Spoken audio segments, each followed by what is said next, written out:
I'm Gary Oneil. Welcome back. And today I'm going to talk about the worst four-letter word in your vocabulary. And it's not a curse word, but it's the word quit. And I came to this discussion with myself actually on a run that I had the other day, about a week ago. And, I typically go running maybe 2 or 3 times a week just to keep the old body in shape. But this one was a little different because I've always had challenging parts of my exercise, but this time my body and my mind and everything told me to quit and told me to stop. And this was probably around at least maybe a little bit more than half of my normal run. And I couldn't get out of my mind why I was telling myself to stop when I wasn't under duress, I wasn't in pain, I didn't get hurt. There was really zero reason for me to stop. But I guess the fact that I was by myself, I could quit, nobody would know it. It would just be between me, myself, and I could have done that. But it was a powerful thing that happened, even though it was very small, is that I lived in that moment of quitting because my stride stopped a little bit. I was slowing down. So I could see that my mind was already telling me to stop. But, I stayed in that moment for a while and really readdressed and reset why I was there in the first place. And that really helped me turn things around that day because the moment I started thinking about the outcome and why I was there again, my stride sped up and I finished the race.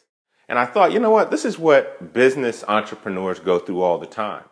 They get excited about something. They see the end. They put that in their visual. And that's what gets them started and excited. And then for whatever reason, they fall down and they stop, or maybe it's not exciting enough. Maybe they're getting peer pressure from friends and family that says, hey, this will never work. And then they see that it's going slow. So that compounds the effect. But at the end, when you really look at it, quitting really chips away at your character. And the same way that quitting chips away at your character, winning and championing your life will actually build your character. So it's really such a dynamic decision process in your life when you quit. And you don't want to discount your efforts, because when you discount your efforts, you discount your outcomes. And that's where you don't want to be. So my advice is to always stay in that moment of doubt. You do not want to leave that moment of doubt, because when you do, you will quit and you'll never address yourself again with that issue. And it actually brings you down a little bit to the point that you actually use that as a practice in your life and other things that you do. And you don't want to do that.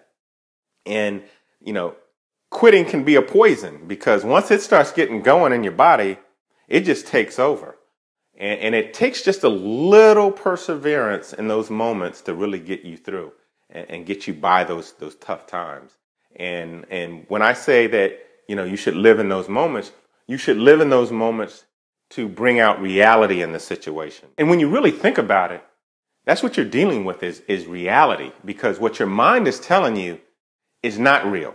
It's a mechanism that gets triggered when you decide to do that, and then it really compounds it and tells you, you got to stop, you shouldn't do this, you should move on to something else. So it's really dealing with reality versus non-reality.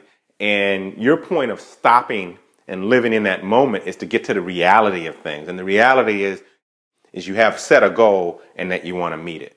So, stay in that moment a little longer. It'll help you get through the tough times and through the times that you want to quit. And I enjoy talking about this because I think it's simple, but it's one of the toughest things that we have to get over as people and as entrepreneurs and business owners. So I hope you enjoyed it, and hopefully this will be helpful for your business. And talk to you next time.